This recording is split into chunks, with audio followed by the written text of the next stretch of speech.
Bandeko, conférence de presse ya président Tshisekedi et le bisi va opposer à Nzala. Fachi Beta frappé bisi que ça la capacité.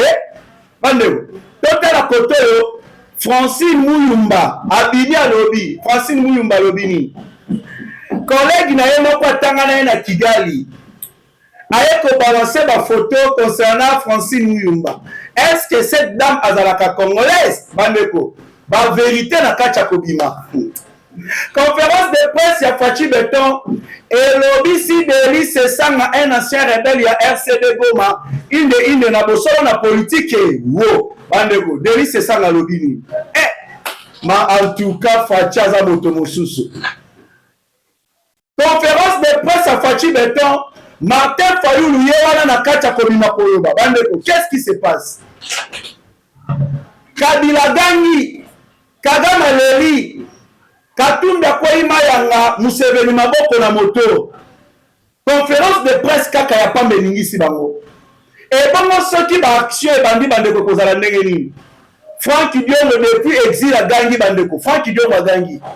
Makambo nini Franck Diongo a lobby. Oh to sengi na pepe babima. Bako di pepe pete. Bandeko. Yango to baka politique, il faut avoir un stratège. Talendenge bando ta Congo so bazu babimi. Pe bazo o peuple bakolima de quel peuple bango ba kolobela. Ancien président de la République démocratique du Congo, aujourd'hui chef d'un mouvement rébellion AFC bar M23 va bloquer mon solo na bandeko na niveau ya Suisse et sanction. Va bloquer mon solo Kabila. Na niveau ya Suisse bandeko. Et bomoni ba faire sanction na côté le M23 ba komi côté ka ba parcelle ya l'état. Bota bandoki wana ba parcelle ya l'état ba komi côté ka yango. Situation na Uvira bandeko, na oki mote peli na Uvira, na batongo tongo ya lobby. Qu'est-ce qui se passe? Yango mission na sengi bozala ebele ya kolanda biso, to yeli bino nde bakafumba na makambo. Veut dire zamba ekopela moto. To komi na dimension mosusu siko ya bitumba. Na minito bitumba bandeko, bache ba mécanisme nyonso en marche les ennemis de la République. Mbongo komi kotambola en termes à millions. On doit combattre Tshisekedi de l'intérieur. De l'intérieur. Wapio, na Kinshasa. Vigilance totale.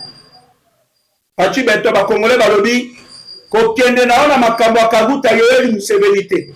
Quand nous parlons de M23, nous voyons aussi l'Ouganda. Tinda une délégation qui est représentée. Kokende te Fachi. Na minito total ba place ni yoko chama kono ba place ni yoko chama kolote. Pour bitumba oyo et comme une dimension mosusu. Bonjour et bonsoir, chers fidèles internautes de partout dans le monde. J'espère que vous allez bien. Merci beaucoup na ba diaspora de tata et de mama. Elenge wapi. Zote libanda ya mboka memolema na kati ya mboka Congo. E koma bilei na bino ya tango nyoso. Ya koyeba ava eloko nyonso Congo elalaki ndenge nini, Congo elamuki ndenge nini, pe mambi matali politique ya Congo, makambo ezali kokende lolenge kani.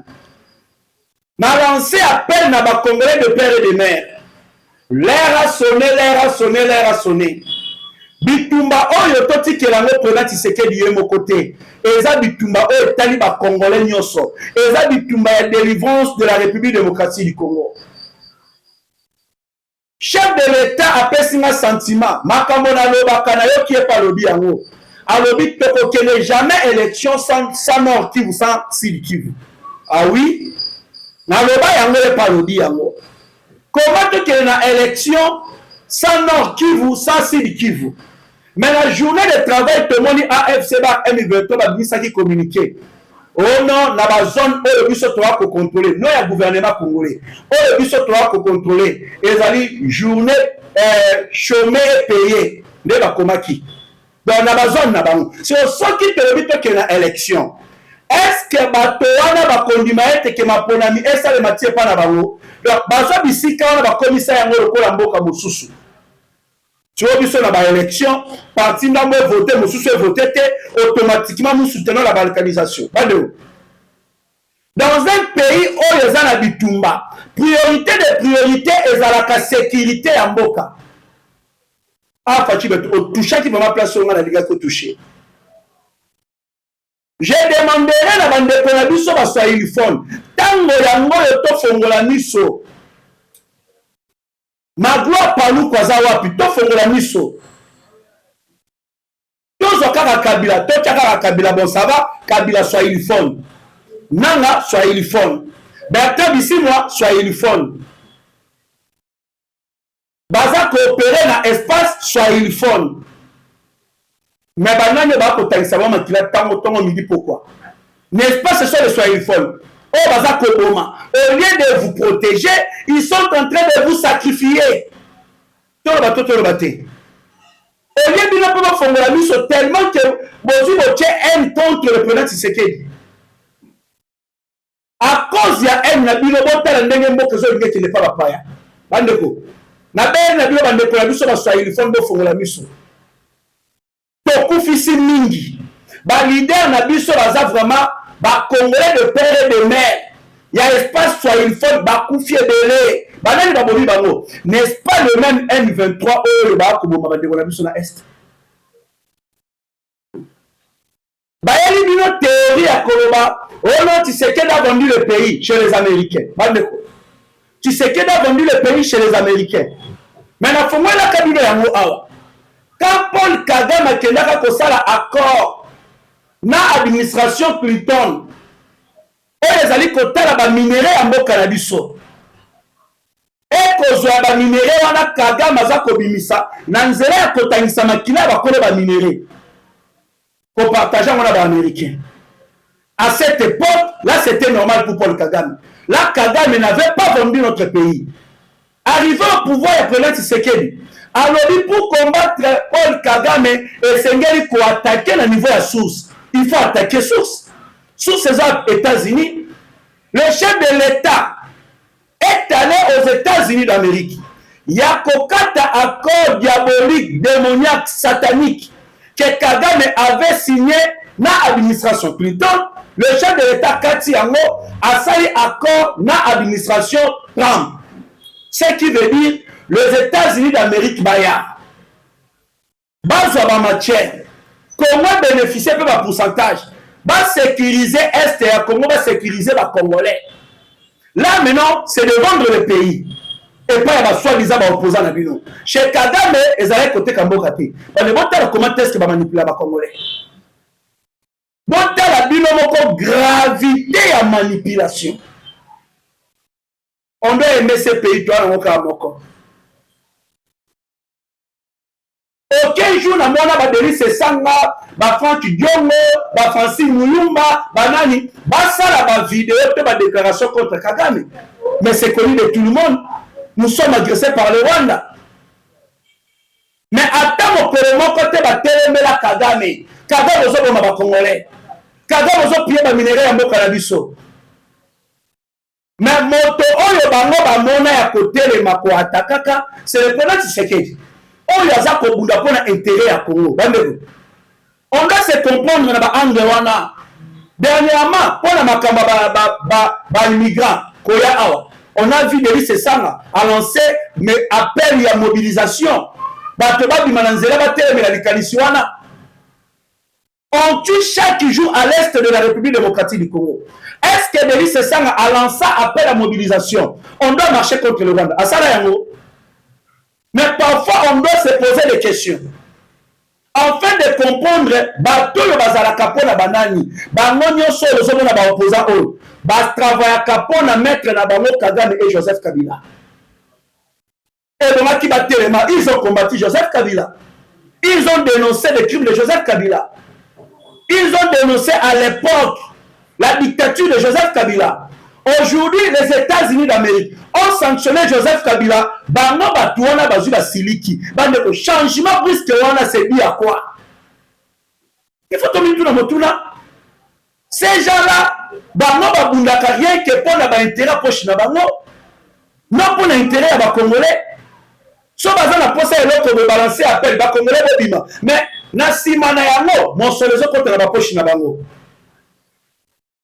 Moi, je félicite le président Tshisekedi. En fin de compte, le chef de l'État a compris kotika bokonzi na Congo ezali kosede mboka oyo na ba agent ya Paul Kagame. Kosede mboka oyo na Paul Kagame. Ali ouvre les choses. Le chef de l'État ne doit pas commettre cette erreur ya kotika pouvoir. Tant que Kagame azali, tant que Museveni azali, tant que Denis Sassou Nguesso azali, tant que Kabila azali, badeo ba effort nyonso azosala kokende na mai. Soki tobi tovanda totana mayela kibomoto toloba bon ça va Tshisekedi atika bokonzi nani yango osiko esengela za pouvoir na Congo opposition balakisa biso mutu po ntango basangani na Kabila bayokani balobi tozozongisa yo na bokonzi ondire na mboka oyo mutu mosu akozwa pouvoir te kongola akozwa pouvoir te kaka Kabila na baplateforme bakosala wana bazoplace Kabila na tête ya nyonso. Oh non, c'est Kabila Azaboko. Moto Bengana, le temps moto comme Koluka sont dans pouvoir. Et là, comme il va proposer Nabino. Pour la ça la trahison Mnénoana. N'est-ce pas Eza ba intérêt Nabino personnel? N'est-ce pas Eza ba poche Nabino?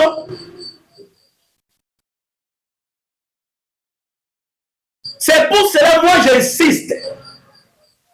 On doit d'abord toucher cette constitution mal élaboré dont le Rwanda et Tchaba Makamunakati l'ona chez Okitundu aloba yango alobi ngana yebi makambo ebele o batebele da éviter. J'ai eu à travailler dans le gouvernement passé bazwa constitution ekena na Rwanda taillé touché batchaba makambo ebele na kati na Kigali par après ba ramener yango Moïse Nani Azarès Rubewa et Caleb Mouton ba mener yango a ba imposer biso et d'utiliser cette constitution et ça qu'on dit Rwanda Azara na ba affaire politique ya Congo là chez Léonard chez Okitundu ultra kabiliste ancien ba tu ba bien Kabila ba yebi ba secret ba lobi non Kabila te ka mboka o la constitution.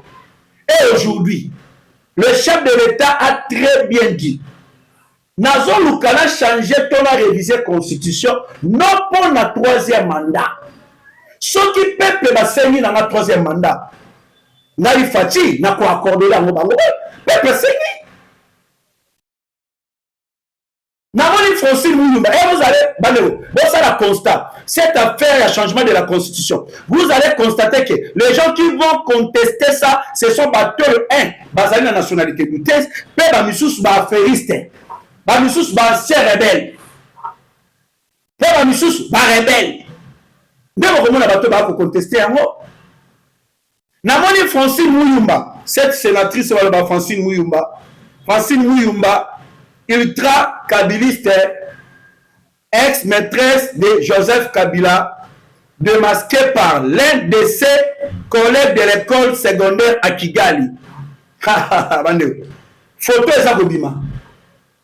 Collègue Naïmo Kazawana, je pense bien habité à Lati Polo. Bon, on a Francine Mouyumba, il y a un point, vous pensez, il y a un à l'époque, secondaire, na Kigali. Azalaka, Rwandaise, Burundaise, Francine Mouyumba. A comment Congolaise, na régime na Kabila commissaire congolaise. Mais collègues na ya bito tangana na école secondaire à na Kigali. Aza 50% Rwandaise et Ougandaise, si c'est Burundaise. C'est Francine Mouyumba. Cette dame, dans le mouvement de M23, pourquoi elle a quitté le pays à Keimba, on a exil forcé? Tandis que Mobali Naye, Azo Sala na CNSS, pour poste à commune et on a Azo encore dans le régime à Président Tshisekedi. Basimi Mobali te, mais yo moi sur Memina Bala, ok na bango. Il faut comprendre. Parce que Francine Mouyumba, hier dans le mouvement de M23, Azo quitté poste sur le plan diplomatique. Cette dame, rappelez-vous, à l'époque, elle a dit, ma frère Nanga Bazana FRDC. Et aujourd'hui, on a vu comment est-ce que les traîtres qui collaborent avec le M23 et le FRDC aujourd'hui combattent le M23, dont lui, Francine Mouyumba, a ça la diplomatie pour Nabango. Et maintenant, ses frères Bazawapi. N'est-ce pas la carte de M23? N'est-ce pas la défection? Cette dame, depuis là où Azali, n'a exil fabriqué, monté, Alobi Francine Mouyoumba réagit à la conférence de presse du président Félix Antoine Tshisekedi Tshilombo. Elle affirme que le président n'aura pas troisième mandat, que l'opposition va se mobiliser. L'opposition va mobiliser le peuple congolais pour faire échec à toute tentative de confiscation du pouvoir. Là, c'est Francine Mouyoumba. Maintenant, Motuna, Ezali, fait-elle allusion au peuple tout rwandais, Banyamulenge, ou quel peuple? Parce qu'on tue le Congolais à l'est, Tongo Midi, pourquoi? Attends, mon côté Francine Mouyoumba a lancé appel à mobilisation pour la côté de la Batouana. Mais pour la constitution, alors le peuple va côté les bloquer, tu sais qu'il peut ça la noter. Mais non, de quel peuple est Francine Mouyoumba za kolobera? Parce que ceux qui sont congolais, alors les congolais te ba koboma bango. Donc aza koloba na ba infiltré na bango, aza koloba na ba rwandais, aza koloba na ba banyamulenge. O baza ba pro Kagame. Bande pété ya biso. Rwando Ougandais. Azolinga imposer biso tala moki mabele kokoma likolo te likolo kokoma na mabele te. Bino wa suna espace te. Na butembo kaka balobi non, Tshisekedi doit changer cette constitution parce que biso to monande ba Rwandais ba kota awa ba réfugiés.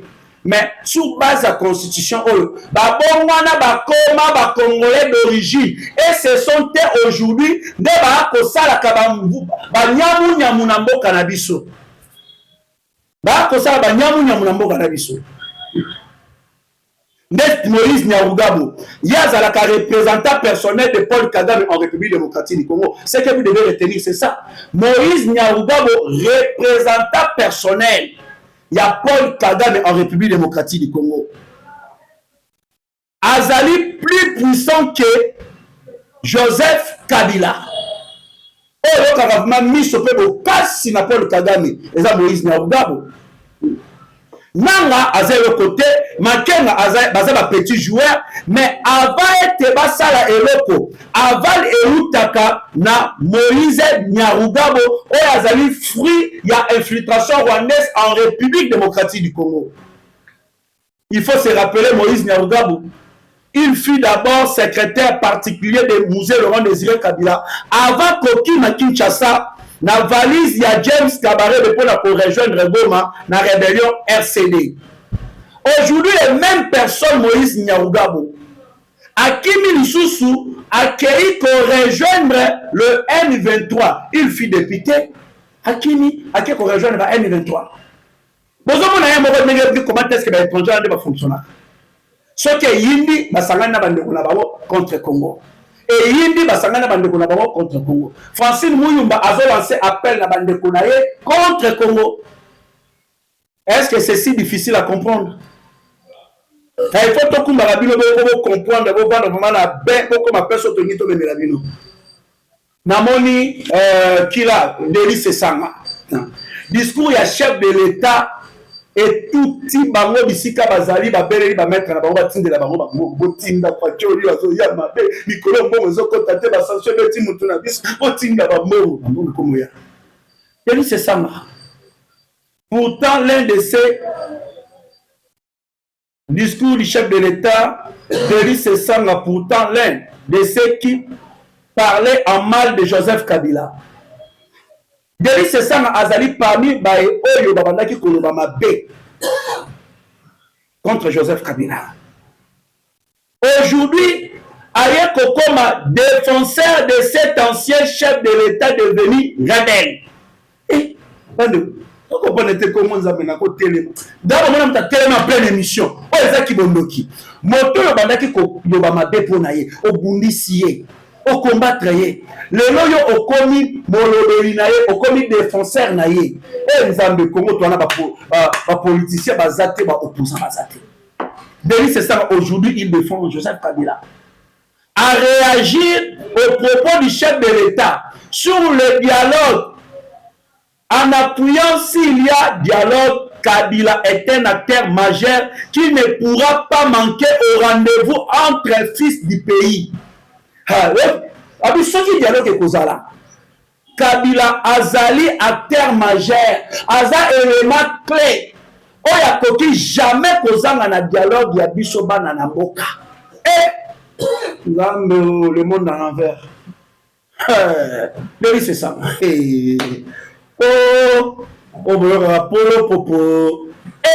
Non, ces gens de politiciens, à cause de thune, mongo, l'argent. Les messieurs en question là, n'a parfois, son nom de la délice, c'est ça, mon image zonga kaba massacre au bazuba sala na RCD Goma, la Congolo bazuba Boma. Il fit un ancien rebelle du RCD Goma. Le monsieur en question n'a jamais été jugé de crimes qu'il a commis à l'époque, Bandeko. Il n'a jamais été jugé. Et aujourd'hui, Azakoloba, au nom du peuple congolais, le peuple, mais le même homme autonome va congolais, voilà dans le mouvement RCD Goma, Sangana Rwandais. Est-ce que vous allez m'autonome comme ça, congolais, te koyo kayo? Tout le monde ça n'a pas Bandeko. Parfois, il faut que la vérité n'est que Denis c'est ça, on contre ma constitution. Mais à l'Assemblée nationale, je me rappelle bien à l'époque de Papa Mbosso Koudiankwanga, Denis Sessang avait soulevé le dossier de la constitution. Aujourd'hui, le président Tshisekedi a eu kota na masura Denis Sessang na dossier de la constitution, Denis Sessang boyi. Pourquoi? Parce que Rwanda boyi, Kabila boyi, ba mettre na bango ba boyi, moyen plein de bango zata boyi. Denis Sessang. Dis-moi qui tu fais quand je te dirai qui tu es. La vérité, il faut parfois qu'on se dise la vérité. Par rapport à Kabila na makambo ezotali rébellion, compte tenu à sanction à l'américain, Denis Sessang a défenseur à Kabila. Le monde à l'envers. Denis Sessang a lobby. Moi, je l'ai vu partir à Goma.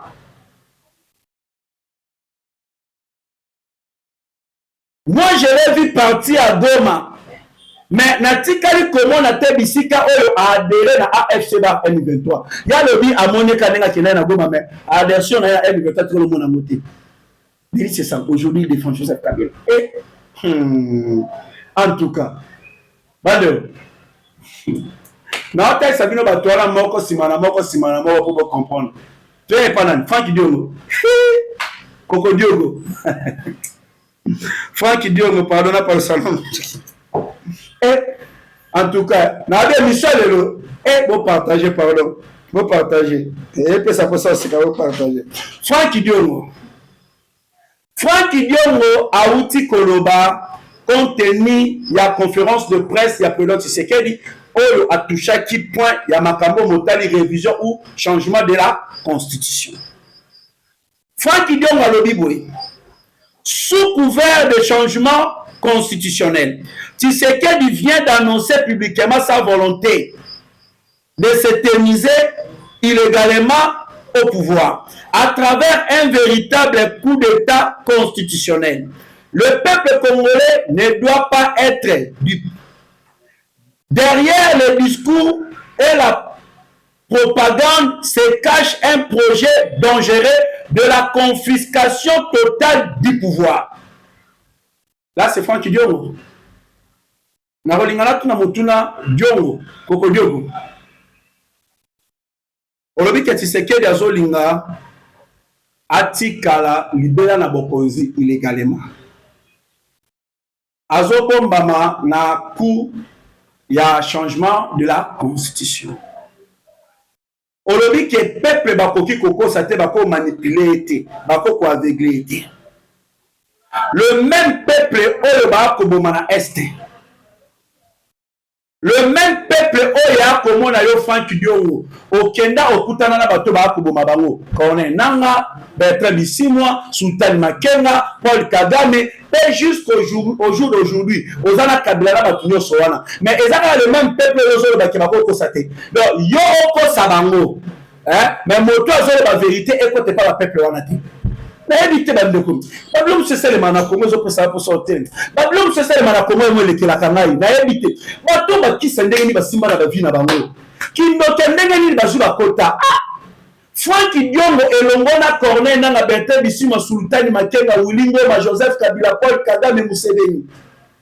bazoboma bakongole tongo mini pokwa na este, bazokota baréunion macabre démoniaque satanique contre la République démocratique du Congo afin de soutenir la balkanisation. Les messieurs en question désavoués na parti na ye militaire na ye basanza ye bato na ye ya makasa bamettre wana basanza ye. Aujourd'hui le même front qui diongo azo ba ke bakoko sa peuple te peuple alingi Tshisekedi atika na bokonzi te fo batelemela Tshisekedi nzambe bato basila soni ozoboma peuple yango bozoba baso peuple yango etelema yango na ebite nzambe na nga mboko wa Kongo musala eza makasi non musala ya makasi na mboka o nga pe na kolembe te na kobaloza ka wana pona loba na bino nani eza nani.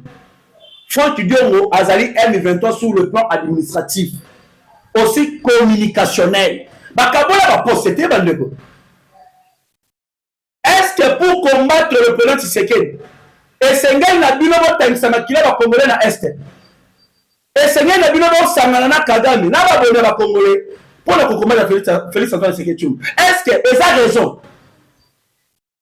À l'époque où IDPS combattait Joseph Kabila PPRD, est-ce que IDPS ekena na rébellion esimba mandoki esangana na Rwanda pour combattre Joseph Kabila? Mais pourquoi bino bozosangana na Rwanda on dit aussi mandoki pour combattre Tshisekedi au pouvoir? Maintenant, est-ce qu'il y a des personnes qui sont Kabila Mando quitté? Alors, face à la vérité, tes vérités à têter. N'habitez ceux qui doivent pour tout le monde, combien de ministres, on avance toujours parce que le discours, il y a chef de l'État et Bimissi Martin Fayoulou Madidi. On nous signale 5 minutes. Il y a une émission à moto pour partager. Tout si vite, tu as Kabila Wana. Va bloquer mon on a été. Lieutenant général Philemon Yab. Yepe Mbanoni ne peut lier. Alors, bah pour vous apprendre monter Ouvira, tu flasher moi quelqu'un pour y Ouvira. Bandeko. Fayoulou Madidi commerçant politique. Il pas le bifalo va contenir ba discours à chef de l'État azana ba point pour toucher révision constitutionnelle ou soit changement de la constitution, troisième mandat babilo voilà. Fayoulou commerçant politique. Moto Kabila betaille gaz na opposition. Oyo mutu ya Fayoulou koma mibale yoka parti musu chez bota. Na ona bulaka lokola Fayoulou parti chez bota bono kotika la bongo libela mais on to décorer on ka ba misu na bazolo akoma na debilongi. Hende ba beta ka égalité. Attends Kabila. Mais même hier comme on na Kabila. Et bon nous gazo ba beta le sala ko mutu chez be sakata ba ne okoma liboma. Est-ce que le ngabo ya suna Kabila en état liboma? Otala ba tu ba politicien te. Il y a un hôtel qui façade na bango bilongi na bango zo beba ga. Ezo beba no yanzala mais ezo beba o senti que bilongi zo beba ba makila ba mabe ba kisi ki bondo ki tema mabe tutu. Bilongi zo koma le ba kofi. Nzamba zo sali yo. Nzamba sali moto na elilingi na ye. Toza image nzambe mais boni bono comme le renouveau ko na likofi ki mtema mabe ki bondo ki. Makila ba ko tangisa. Yaba monga linga yaba Fayoulou ko beta ba Keita Diange ba Jarine Fungi ngo beta na ba so ba Fayoulou te Fayoulou atu à côté non événement loba et ça est l'autre tu parles bien de la popularité qui est la peuple va sans abino poser l'autre alors voilà l'ancien président de la République démocratique du Congo aujourd'hui chef d'un mouvement rébellion Joseph Kabila Kabange alias Hippolyte Kanambe Kazembe Rebe. Baouti ko bloqué 3 milliards. Nzambe. Milliards. Ba bloqué 3 milliards de dollars appartenant à l'ancien président Joseph Kabila, bloqué dans une banque en Suisse. Sanction ya ba américain. 3 milliards na banque na Suisse. La Joseph Kabila ba bloqué yango. Comment les sanctions? Chanchon échelle de l'autre côté. Chanchon. Bah, on va dire la chanchon. On le va sanction. Chanchon. Sanction. Kabila le va sanction. On m'a chanchonné. Le va sanction. On m'a chanchonné. Le va que on m'a sanctionné. On m'a chanchonné. Attends, on va sanctionner. On va sanctionner. On m'a chanchonné. Dès Kabila on m'a chanchonné. 3 milliards à bloquer à moi. T'as la grande chose à bon, ouais. On sanctionne ça les l'autre. Parce qu'on va bloquer 3 milliards. Attends, ça va bloquer. Au moins, nous sommes bons. À quoi on a qu'à ça quand on a bon, mais pourquoi Bimara qui nous cambo? Bâton d'Arambo, yango fallait yemba moto azola azokoma de plus en plus moto mbongo parce que azo multiplier ba stratégie ba projet mbongo ekotaka batondaka mbongo ta toza nango ba milliards okoluka kabila ta tonde bele ta bazo bloquer bongo azolela te o sanction sociale le côté bloqué voilà donc na lombango voilà le M23 ba AFC ba RDF bato ba prêchaka bonne gouvernance bazoteka ba parcelle de l'État na ba civil à Bukavu et à Goma bando quelle escroquerie ba parcelle à l'État bango bazoteka ba civil na Bukavu pe na Goma par rapport à koyoka bonne gouvernance zokale ba miyibi bando ba miyibi na Uvira bandeko qu'est-ce qui se passe on nous avait signalé une affaire au niveau de Uvira, il y a tension à Makassi, Uvira en alerte de violents affrontements, secoue le site Kivu. Depuis l'aube, voici ce que nous avons. Le combat est bandaki mokolo ya jeudi le 7 mai 2026 aux alentours de 4 h du matin à Uvira. Lié, territoire d'Uvira, chefferie de Bafuliro, plus précisément dans la zone de Moulengue. Les acteurs des affrontements intenses opposent le rebelle du N23 RDR AFC au Ouazalendo. La situation reste extrêmement tendue dans la région. Nous suivons de près l'évolution des positions des FARDC sur le terrain. Donc, tension, Badeo. À Uvira. Donc, on dit, mais tout ça pour l'année toujours de près pour être comment est-ce que Mapinga Yambo Kanabiso Bazali Kobunda. Voilà. La haute cour militaire. Voilà. Le lieutenant général Filemoyav a beau collaborer, coopérer la justice. A beau coopérer sa code. Il y a iPhone na époque ba Coca-Cola ndira ba makamuni le bomba na kati ya téléphone na ye. Makaboba Kotune a beaucoup collaboré la justice. C'est par là que la haute cour militaire va condamner général Filemoyav à perpétuité. Le 7 mai 2026, le parquet général de FARDC obtenu gain de cause. Jeudi, la haute cour militaire a prononcé la servitude pénale à perpétuité contre le lieutenant général Filemoyav, ancien commandant de la 3e zone de défense. Il était jugé pour trahison et incitation de militaires à des actes contraires au devoir et à la discipline. Le monsieur en question, Bandeko, a beaucoup collaboré, coopéré, a eu prison à vie. Kabila sénateur à vie, il est prison à vie. Kabila sanction à vie. Kabila loi à vie, il est prison à vie.